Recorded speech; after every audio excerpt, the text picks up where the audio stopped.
Good morning, everybody. Welcome to Reading the Red this Monday morning. And I'm back from the hernia operation. And thank you for everyone who has prayed for me and blessed me in the journey of my recovery, even as I still am.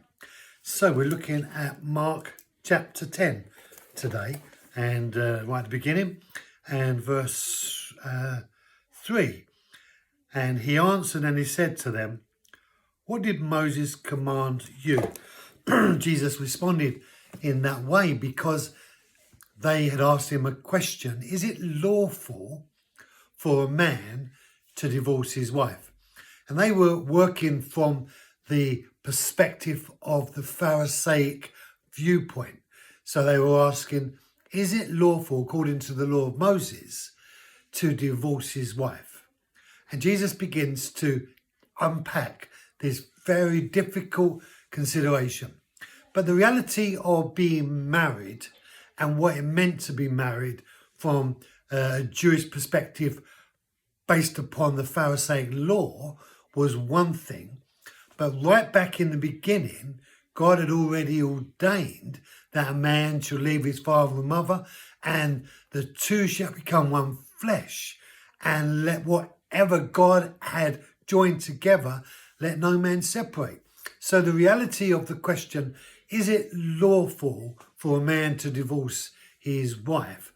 Well, the reality of the Mosaic law was that it was permissible for a man to divorce his wife, and to do it in a very simple fashion. Just basically say 3 times, I divorce thee, I divorce thee, I divorce thee. But that wasn't the reality of God's intention. And how Jesus answers this question is a really powerful directive for us as Christians, because we have to ask ourselves, are we dedicated and committed to the law of Moses, or are we committed and dedicated to the laws of God?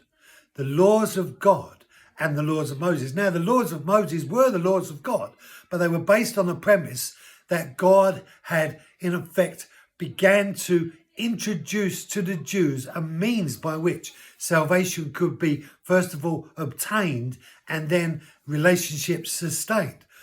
But this law, is it lawful for a man to divorce his wife? And we have to really try and unpack this. Now, we know in our society today, getting divorced is very simple. But the whole process of divorce has been a debate for a very, very long time.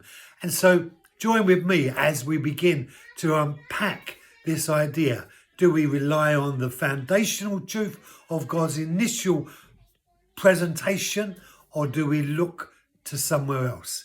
And we begin our journey tomorrow. Thank you for joining me, and God bless you. Have a great day, and I'll see you then.